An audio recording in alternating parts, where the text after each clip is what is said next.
প্রিয় দেশবাসী, পবিত্র মাহে রমজানের সিয়াম সাধনা উপলক্ষে আপনাদের সকলকে আমার আন্তরিক মোবারকবাদ জানাচ্ছি।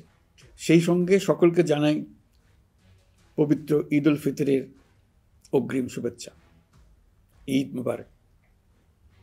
এবারের ঈদ স্মরণীয়ভাবে আনন্দদায়ক হোক, এই কামনা করছি।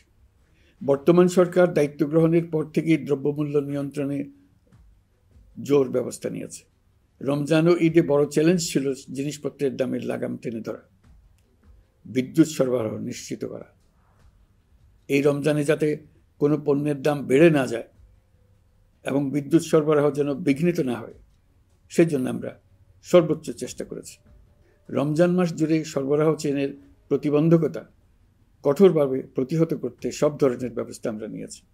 দেশের সকল জায়গা থেকে খবর এসছে যে এই রমজানের দ্রব্যমূল্য আগের তুলনায় কমেছে, জনগণ স্বস্তি পেয়েছে।